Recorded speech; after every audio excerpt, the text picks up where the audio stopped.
สบายดีคลิปนี้เขาจะมาสอนวิธีสมัครบัญชี Shutterstock และ Adobe Stock ผ่านโทรศัพท์มือถือเนาะหลังจากที่ก่อนหน้านี้เขาได้เฮ็ดวิธีการสมัครบัญชีผ่านคอมพิวเตอร์ไปแล้วแต่ว่าหลายๆคนก็สะดวกที่จะใช้ในมือถือหลายกว่าเนาะก็เลยว่ามื้อนี้ก็จะมาเฮ็ดวิธีสมัครผ่านโทรศัพท์มือถือซึ่งผ่านมาหลายๆคนก็อาจจะมีปัญหาเกี่ยวกับการสมัครแล้วก็เวลาเขากดยืนยันอยู่ใน Gmail บ่หรือว่าหลังจากที่เขาป้อนข้อมูลแล้วกดถัดไปอย่างสิมันก็บ่ได้แล้วก็กลับมาหน้าเก่าบ่อย่างประมาณนี้เนาะซึ่งท่านใดที่มีปัญหาพวกนี้มันสามารถที่จะเบิ่งคลิปนี้แล้วก็เฮ็ดตามได้เลยเนาะเพราะว่าถ้าหากว่าเฮาโหลดแอปของมันมาก่อนแล้วก็ไปสมัครในแอปมันจะบ่ได้เนาะต้องได้สมัครผ่านลิงก์ซะก่อนวิธีสมัครบัญชีมันก่อนอื่นเฮาจะสาธิตวิธีสมัครShutterstock ซะก่อนเนาะซึ่งลิงก์สมัครค่อยได้เอาไว้อยู่ใต้คลิปนี้เนาะสำหรับของ Shutterstock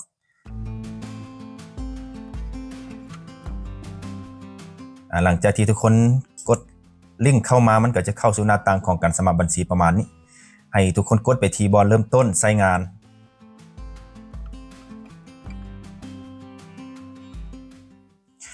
โอเคในหน้านี้มันให้ทุกคนใส่ชื่อนามสกุลเนาะตามบัตรประจำตัวหรือว่าหนังสือพาสปอร์ตที่ใช้ในการยืนยันตัวตนต้องได้ใส่เป็นพาสปอร์ตเนาะจึงจะผ่าน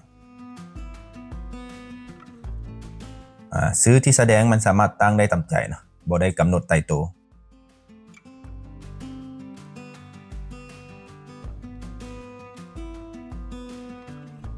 โอเคถ้ามันขึ้นแบบนี้มันแสดงว่ามันบ่ผ่านเนาะเราต้องได้เปลี่ยนแบบอื่นเพราะว่าซื้อผู้ใช้นี่มีคนใช้อยู่แล้วอย่างประมาณนี้เราก็เปลี่ยนเป็นประมาณนี้เนาะมันจะติ๊กให้แบบนี้แสดงว่าผ่านแล้วต่อไปเราก็ใส่บัญชี Gmail ของเรา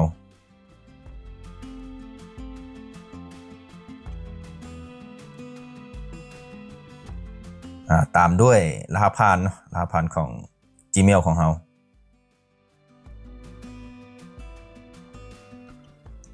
ใส่ข้อมูลประมาณนี้เนาะชื่อนามสกุลชื่อที่แสดง Gmail และรหัสผ่านหลังจากนั้นกดสอบข้อมูลขึ้นแล้วกดไปที่บอลยอมรับแล้วเริ่มต้นใช้งานโอเคหน้านี้มันให้เรากดสอบอยู่ใน Gmail นะเพราะว่าก็จะส่งการยืนยันไปทาง Gmail ของเราขั้นตอนนี้แหละส่วนหลายๆคนบ่ผ่านกดเข้าไปเลยเนาะจะเห็นShutterstock ที่ก็จะส่งเป็นลิงก์ยืนยันมาให้เราให้ทุกคนกดบนนี้เนาะ please click here to verify your email ประมาณนี้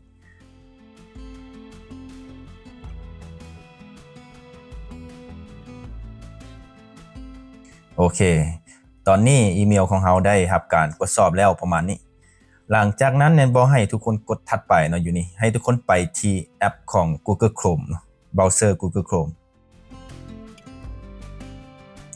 กดเข้าไปเลยแล้วให้ทุกคนไปพิมพ์คำว่า Shutterstock Contributor ประมาณนี้เนาะ Shutterstock Contributor แล้วกดเข้าไปเลยตัวลิงก์ตัวที่1หน้านี้มันให้ทุกคนป้อนข้อมูลที่อยู่ของเราใส่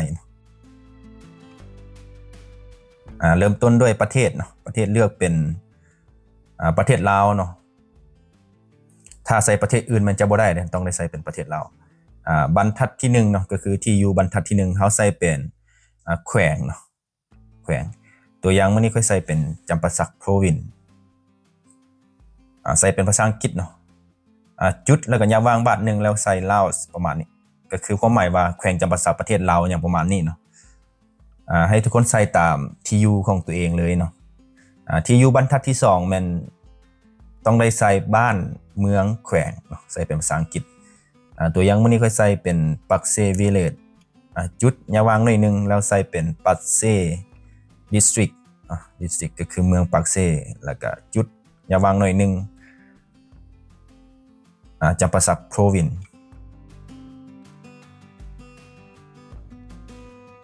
ก็จะประมาณนี้เนาะก็คือบ้านเมืองแขวงประมาณนี้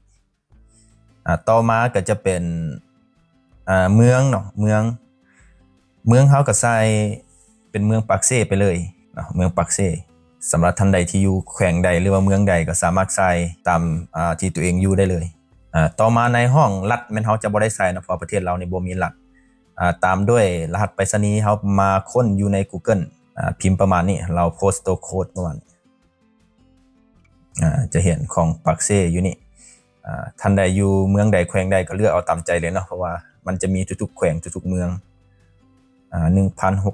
16,000ประมาณนี้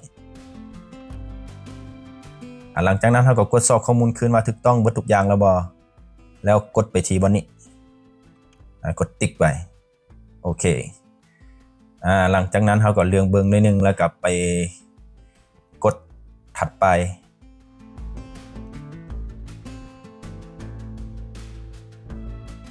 อันนี้กดบันทึกไปหน้านี้มันจะถามว่าเราจะอัปโหลดผลงานของเราไปเลยบ่ท่านใดที่มีรูปมีหยังก็สามารถที่จะอัปโหลดอยู่นี่ก็ได้ตอนนี้บัญชีของเราก็ถือว่าสำเร็จเป็นที่เรียบร้อยแล้วแต่ว่าเขาจะกดไปที่บอลไปยันแดชบอร์ดของคุณเนาะเขายังบ่ได้อัปโหลดทุกภาพเตือจากนั้นมันก็จะเข้าสู่หน้าต่างของ Shutterstock Contributor ก็คือตอนนี้แม้เราสมัครบัญชีShutterstock สำเร็จเป็นที่เรียบร้อยแล้วเนาะทุกคนสามารถที่จะเริ่มเฮ็ดเวียกได้เลยจากนั้นเราก็ไปดาวน์โหลดแอปของมันอยู่ใน Google Play หรือว่า Play Store สำหรับท่านใดที่ใช้ iPhone ก็จะเป็น App Store เข้าไปดาวน์โหลดได้เลย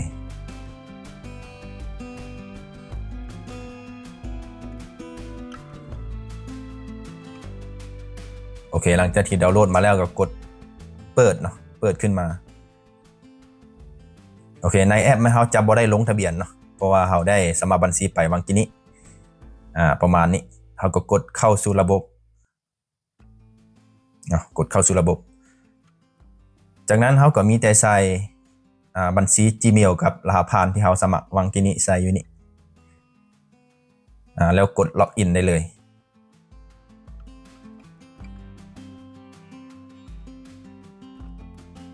ก็จะประมาณนี้เนาะวิธีสมัครบัญชีShutterstock Contributor อยู่ในโทรศัพท์มือถือเนาะซึ่งนี่ก็เป็นเว็บขายภาพอีกเว็บหนึ่งเนาะที่มีความนิยมแล้วก็คนทั่วโลกก็จะใช้กันตอนนี้บัญชีของเราก็ถือว่าสำเร็จ 100% สามารถที่จะอัปโหลดผลงานหรือว่าสร้างรายได้จากการขายภาพได้แล้วต่อมาเราก็จะทำการสาธิตวิธีการสมัครบัญชีขายภาพอีกตัวหนึ่งก็คือ Adobe Stock Contributor ซึ่งเว็บนี้เราก็ได้เฮ็ดวิธีการสมัครไปแล้วนะก่อนหน้านี้ก็คือเราสมัครผ่านคอมพิวเตอร์แต่ว่ามื้อนี้เราก็จะสาธิตวิธีการสมัครผ่านโทรศัพท์มือถือก่อนอื่นให้ทุกคนไปที่ Google Chrome แล้วพิมพ์คำว่า Adobe Stock Contributor ประมาณนี้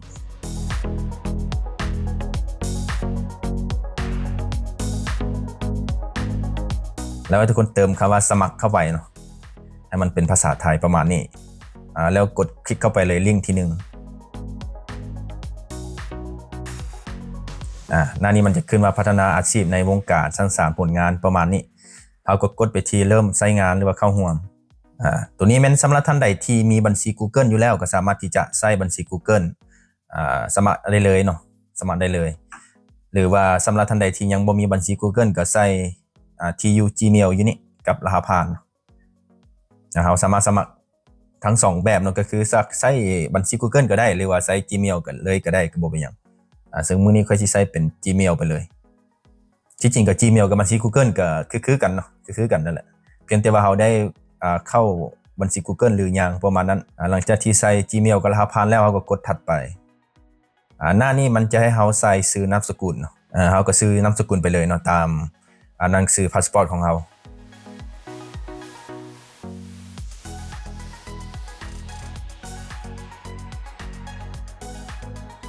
โอเคหลังจากที่เราใส่ชื่อนามสกุลแล้วก็เลือกเดือนปีเกิดเนาะมันจะให้เลือกเฉพาะแต่เดือนกับปีประมาณนี้แล้วกดยอมรับบ่นี่จากนั้นกดสร้างบัญชีโอเคมันได้ส่งการยืนยันไปหา Gmail ของเราก็ไปเปิด Gmail ขึ้นมาแล้วทุกคนจะเห็นทาง Adobe ก็จะส่งการยืนยันมาเนาะให้ทุกคนกดเปิดขึ้นมาแล้วกดยืนยันอยู่ลิงก์ตัวนี้กดเข้าไปเลยหน้านี้มันจะให้เราใส่รหัสผ่านเนาะรหัสผ่านของ Gmail ของเราแล้วกด continue ตอนนี้กับ Gmail ของเราได้รับการยืนยันแล้วประมาณนี้โอเคหลังจากนั้นเราก็กลับมาที่หน้าของ Adobe Stock Contributor จากนั้นมันเพิ่มหมายเลขโทรศัพท์เนาะอยู่รูปนี้ให้ทุกคนเลือกเป็นประเทศก่อนประเทศเราก็ใส่เป็นประเทศลาวเนาะก็คือ856ตามด้วยเบอร์โทรของเรา20แล้วใส่เบอร์โทรเข้าไปหลังจากนั้นกดเพิ่ม